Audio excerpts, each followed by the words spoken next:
ఆంధ్రప్రదేశ్లో రాజధాని 5 ఏళ్ళు మీరు పక్కన పడేశారు, దాన్ని మళ్ళీ లైమ్ లైట్లోకి తీసుకొచ్చి దాన్ని పనులు మొదలుపెట్టే కార్యక్రమాన్ని కొత్త ప్రభుత్వం చేపట్టింది. సో ఏంటి ఫస్ట్ కామెంట్? చాలా సంతోషం. రాజధాని నిర్మాణానికి వారు అడుగులు వేస్తున్నారని ప్రజలకు చెప్తూ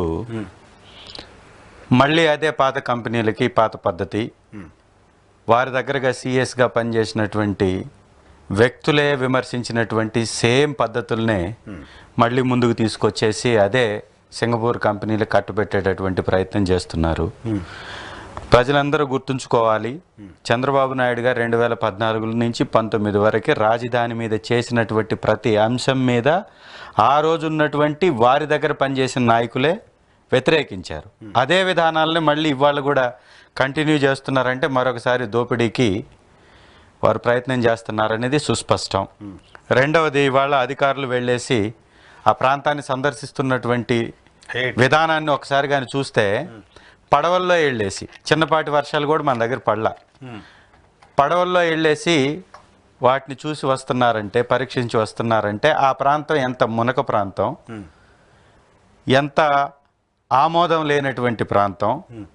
అలాంటి ప్రాంతంలో మళ్ళీ నిర్మాణాలు చేపట్టడం అనేది ఇది నిజంగా రాష్ట్ర ప్రజలకు ఉపయోగపడేటటువంటి పనా కాదా?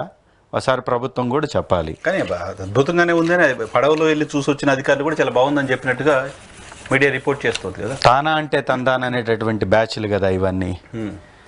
ప్రభుత్వం ఏం చెప్తే అది చెప్తారు వాళ్ళ అధికారులు, వారికే వారు సొంతంగా చెప్పేదేముంది. వాళ్ళ ఒక పత్రిక రాసింది, వారి మానస పుత్రిక ఈనాడు, 5 సంవత్సరాల తర్వాత కూడా అద్భుతంగా ఉన్నాయని ఆ నిర్మాణాలకు కితాబ్ ఇచ్చిందని ఐఐటి హైదరాబాద్ వారు పెద్ద పేపర్లో పెద్ద పెద్ద అక్షరాలతోటి ప్రచురించారు. కట్టింది 5 సంవత్సరాల ముందే. అద్భుతంగా ఉండేదేంటి? ఏదైనా నిర్మాణం అంటే 100 సంవత్సరాలు మినిమం గ్యారంటీ ఉండేటటువంటి నిర్మాణాలు ఉంటాయి. మరి 5 సంవత్సరాలు ఏమైపోతాయి?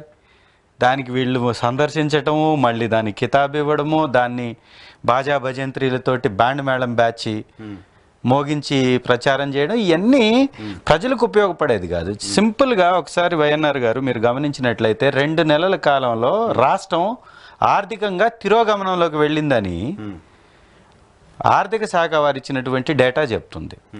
జిఎస్టీలో -7% ఏపీ రాష్ట్రం నమోదు చేసింది. 3,580 కోట్లు గత సంవత్సరం జూలై నెలలో ఉంటే 249 కోట్లు తగ్గింది ఈ సంవత్సరం అదే నెలకి.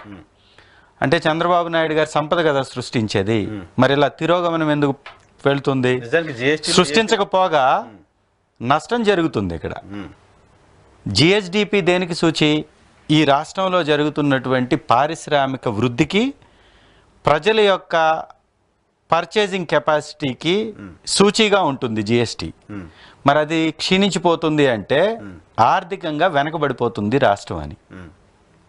మరి తిరోగమనంలో వెళ్తున్నటువంటి రాష్ట్రానికి 1,00,000 కోట్లతోటి ఎవరికి ఉపయోగం లేకుండా, ఎవరు వెళ్ళడానికి వీలు లేకుండా పడవల్లో వెళ్ళేటటువంటి ప్రాంతాల్లో నిర్మాణాలు చేయడం అనేది శ్రేయస్కరమా కాదా? ఇది రాష్ట్ర ప్రజలకు వారు చెప్పాలి. అంటే తవ్వున్నారు, పునాదుల కోసం నీళ్లు ఉన్నాయేమో, దాన్ని ఇప్పుడు పడవలో పోయారు తర్వాత అవసరం. అసలు వర్షాలు పడ్డాయి మన దగ్గర, ఇవాళ పడవల్లో వెళ్ళడం ఏంటి అంటే ఎంత మునక గ్రామాలు అవి, ఎంత ముంపు ప్రాంతాలు అవి. అలాంటిది కట్టే నిర్మాణం దగ్గర మీరు కొంచెం లేపి నిర్మాణం చేయొచ్చు. మరి అక్కడికి రావాలి అంటే 1000 ఎకరాలని ఎంత మట్టితో నింపాలి, ఎక్కడి నుంచి తీసుకురావాలి, ఎలాంటి నిర్మాణాలు చేయాలి? మీరు ఇవాళ కూడా సార్ నిజంగా చాలా ఆశ్చర్యకరం అనిపిస్తుంది. ప్రజలు కూడా ఆలోచించాలి. చంద్రబాబు నాయుడు గారు ప్రతిసారి వారు మాటిచ్చి మాట దాట వేసి వెళ్ళిపోయినా మరొకసారి గెలిపిస్తారనేటటువంటి నమ్మకంతో మాట దాటేస్తూ ఉంటారు. ప్రజలు కూడా అది గుర్తించకుండా ఈసారి ఒకసారి ఇస్తాం, మళ్ళీ తీసేస్తాం, మళ్ళీ ఇంకోసారి వారికి మళ్ళీ నష్టం చేసిన వాళ్ళకి అధికారం ఇస్తామనే విధానం ఏదైతే ప్రజలు కూడా తీసుకుంటున్నారో దానివల్ల ఇలాంటి ప్రభుత్వాలు నిస్సిగ్గుగా ప్రజల్ని మోసం చేస్తూ వస్తున్నాయి. ఇవాళ మీరు ఒకసారి గమనించండి, రాష్ట్రానికి రాజధాని కావాలి, ఖచ్చితంగా అమరావతి అనేటటువంటి ప్రాంత ప్రజల యొక్క కళ. అక్కడ మేము కూడా 3 రాజధానిలో ఒక రాజధానిగా ఉండాలని అనుకున్నాం, ఇప్పుడు కూడా అనుకుంటున్నాం. మరి ఆ ప్రాంతాన్ని ఎంచుకుంటున్నటువంటి విధానాన్ని ఒకసారి కానీ మనం చూస్తే, మనం అసెంబ్లీలోకి వెళ్ళాలంటే ఏదో ఒక ఊరికి వెళ్ళినట్టు ఉంటుందండి. ఈరోజు కూడా సింగిల్ రోడ్ అమరావతి అంటారు, అది అమరావతికి దగ్గర కాదు, ఇటు గుంటూరుకి దగ్గర కాదు, అటు విజయవాడకి దగ్గర కాదు. మెయిన్ రోడ్ నుంచి చిన్న ఇరుకు రోడ్లో దాదాపుగా 20 కిలోమీటర్లు ప్రయాణిస్తే ఆ సచివాలయం వస్తుంది. టెంపరీ